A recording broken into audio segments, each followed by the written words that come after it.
I would like you to think of the best product you've ever had. This could be from the past, it could be from the present, but something that you've used that is so memorable that it stands out. Now, as this product comes into your head, I would also like you to think of 3 words that describes why that product is your favorite. Now, to be fair, I should share with you my favorite product. It's one of these beauties. This is the Schwinn Stingray. This is my first bicycle. Not sure of how many people remember this, but this lovely bike came in a shade of red. It came with a banana seat, which scientifically proven fits at least 3 8-year-olds on. It had chrome fenders you could see yourself in. It even had a light. Night biking, can you imagine that? But none of those reasons are why it's my favorite. It's my favorite because it provided me with 3 things for the very first time: discovery, autonomy, and freedom. I am a designer, and this exercise is a short example of an activity I use with clients and with colleagues when we are going about to design a new product. I do this because often when we are talking about building a product, many of the conversations had are around the engineering, the materials, the components that are used. But when we use products, what do we connect with? The capabilities it provides us, or the emotions they stir. Design at its essence is about identifying core purpose, solving the right problems, and creating new desired outcomes. Professionally, I've been designing for over 15 years, but I had no intent to become or ever make my living as a designer. You see, I have lots of interests. And as a result, I've had lots of jobs. I've been a farmer. I've been a ski instructor. I've been a student. I've been a bartender. I've been an event coordinator, an actor, a designer. You get the idea. See, for a long time, all of those interests were just distractions for me. They were leading to many moments in my life where I was asking myself, why does this keep happening to me? It's something you might be familiar with, right?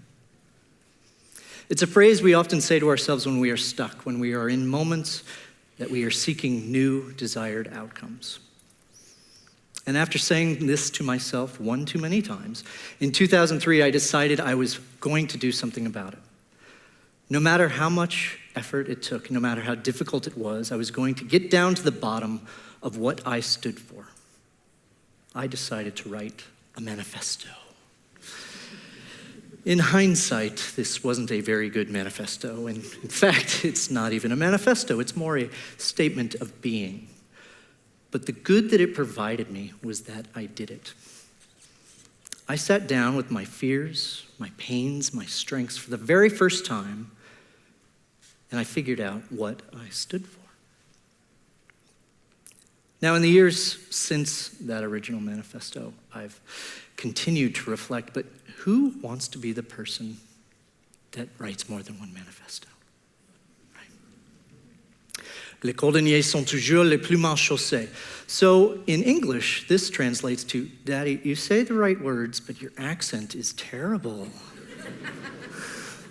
Kids are honest, right?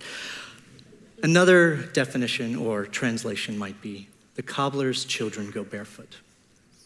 This phrase may be familiar to you. It originates from a mid-16th century proverb.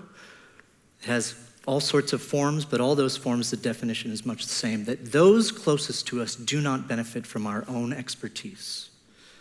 So I ask you, who is closer to us than ourselves? And as I mentioned, I've continued to reflect in those years since that original manifesto. But manifestos are arduous, they are painful, and they take a lot of time. They don't really help me in those moments where I'm stuck. So I began experimenting with taking the deliberate and reasoned steps I use in my professional life to see if I could not apply them to my personal life. As a result, this manifesto has transformed. It has evolved into my own personal opportunity workshop. Today, I'd like to walk you through a quick example of what that looks like. For many of us, we are greatly affected by our careers. What we do for a living has a huge impact on our self-esteem and our sense of achievement. If we were to look at the typical career path, it might look something like this, full of peaks, some valleys, probably a few times where we're running around in circles. I think we all hope that there is some type of upward trend, right? And when we look at our career path, we can see where we've been, where we are, and where we want to go. But when we're in those moments where we're stuck and we can't figure out what's going on, this is what it looks like. We can't see what's going to happen next. So I added a little bit of structure from my professional life to see if I can't predict the direction that I might go. And what the structure allows me to do is first be a participant, to allow myself to have these subjective feelings, to get them out, and then to be a facilitator, to see if I can't make some objective decision-making about those feelings. This workshop involves two methods I use in my professional life: affinity diagramming, self-assessment. And it involves 5 steps. You ready? Okay. Step 1, determine a focus statement. Since we're talking about career, I'm going to use the focus statement. My job is not going the way I want it to. That might be familiar as well. This focus statement is key because it's going to drive the results of the entire workshop. And once I have this focus statement, I'm ready for step 2. I am going to answer 4 questions. Now, no matter what the focus statement is, I'm always going to answer these 4 questions. What are the problems I am currently having? Are there any missed opportunities right now? What is going right with me? And what is just plain important to get right? Now, at first glance, these questions might seem fairly easy to answer. Experience tells me otherwise. So I use 2 tools to help me get these answers out quickly and effectively. I use time, and I use Post-its. When it comes to time, I give myself 10 minutes.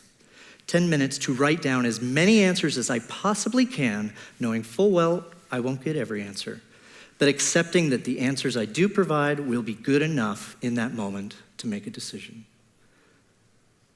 Secondly, I use Post-its. Why Post-its? Post-its allow me to write each answer individually on a Post-it, stick them up on a wall or on a table wherever I am, and the results look something like this. Again, if we're talking about career, some of the answers we might get are: there's no trust in the workplace. My peers and colleagues respect me. I am not being challenged. I have great benefits. What you may also notice out of these answers is that some theming or natural relationships start to build.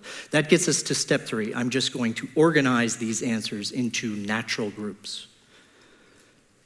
Beauty of Post-its, again, I can move them and arrange them how I want. And as these groups start to form, I give names to these groups. When we're talking about our focus statement, again, names, themes come up of trust, support, opportunity. I'm not sure about you, but those really resonate with me when it comes to my career. What you may also notice is what started out as very subjective feelings I was having a hard time getting out, have transformed. They are now words on paper.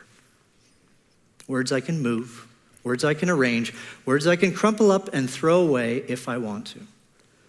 Start to seeing them a little bit more objectively, which gives us to step 4.